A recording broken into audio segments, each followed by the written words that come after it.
When I first encountered Christ, at first the churches introduced him to me,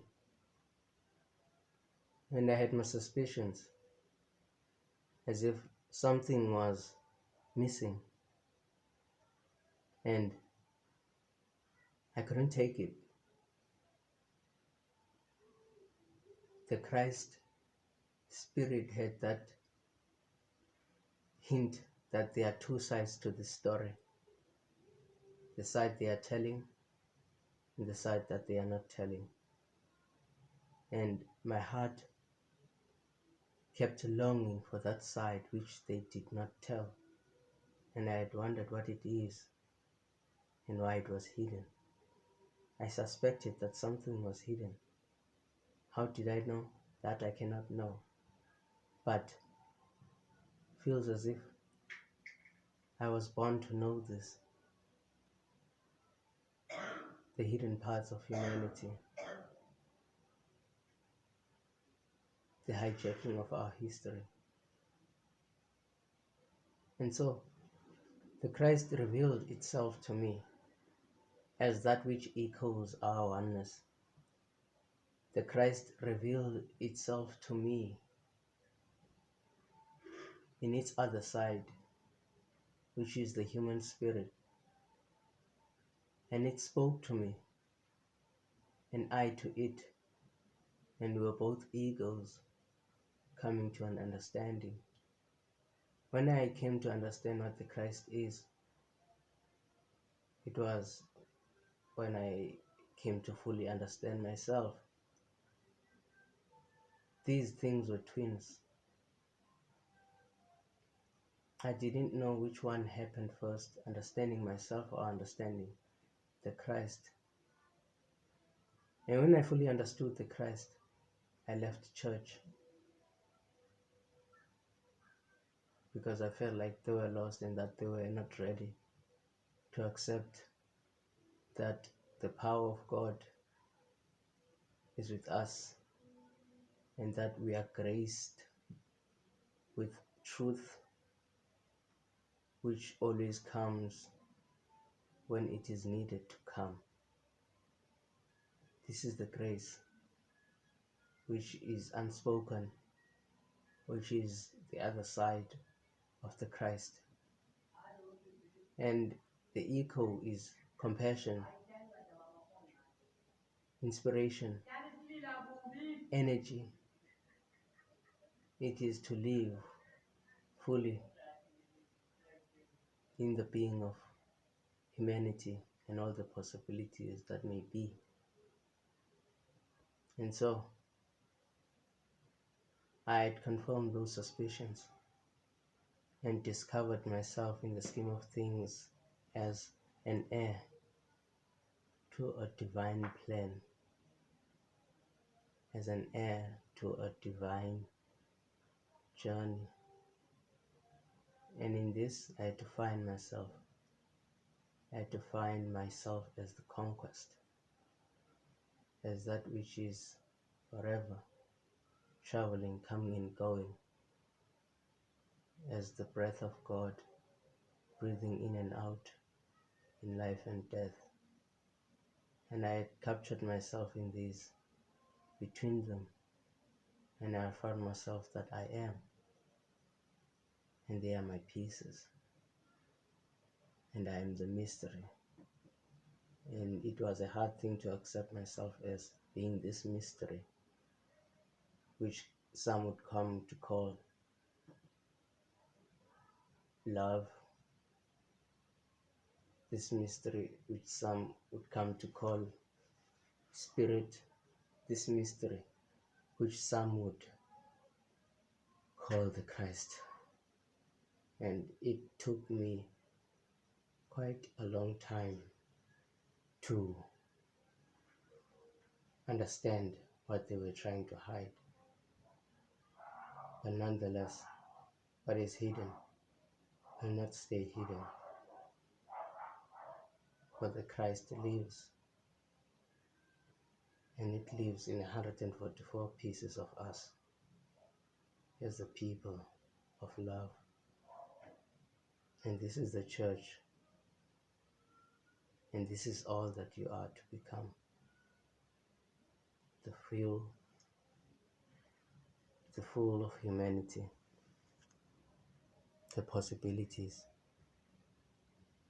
the tapping into infinity, the art of being innovation. You've got this. And many things are still buried within. They are wait that you dig deep and bring them forth. Bring them up to the surface. It is only your fear which is stopping you from becoming the best of yourself. In understanding that fear is the only thing to fear, will you overcome it? So what will you give? Will you give the best to the world? Will you give your faith? Will you give your love?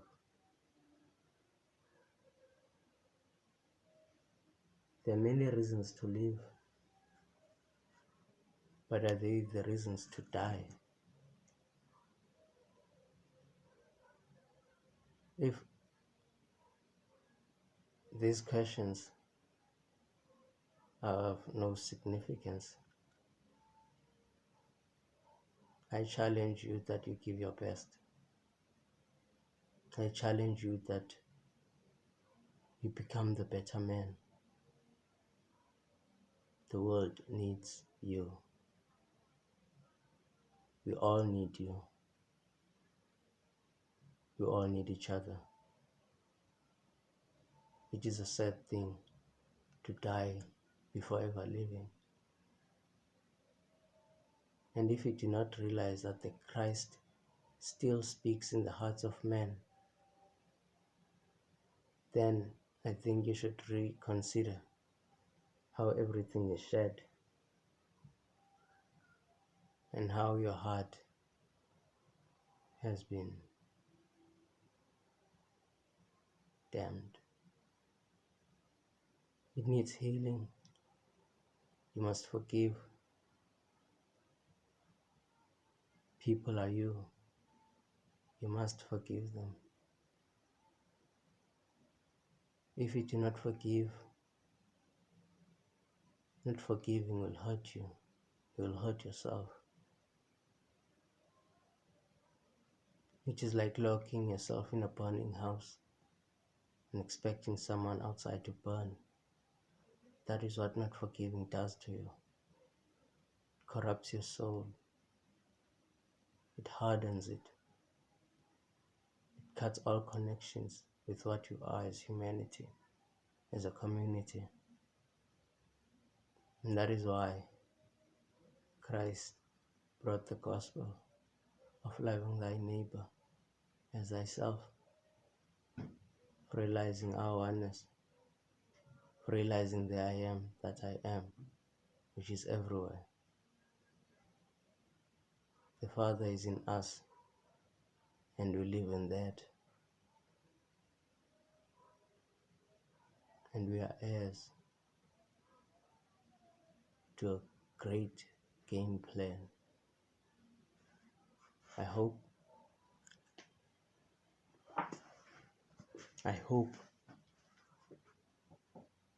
that you will act as you were born to act, because you were meant for greater things. You are meant for impossible things. You are meant to be the madness of the fire that burns within us. Be mad. Be out of control. Go after what you want relentlessly. Be unstoppable. Do not stop until you are dead. Do not stop until you are tired. Rest, get up, do it again. Always give the best of yourself to the universe. Is there any else? What can that be? Is there to give?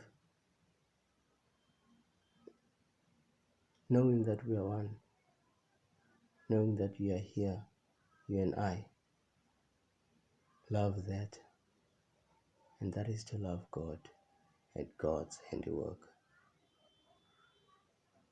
There is nothing else than the love of God through men, the brotherhood, and realizing that love to live in all plants and animals, and that these share the kingdom just as everything shares it, that this is a great intelligence and that we are part of it. I guess we are one of those advocates that speak for those who came before us, that speak for the echoes of oneness. And I guess that's what the Christ is. And that's the untold story.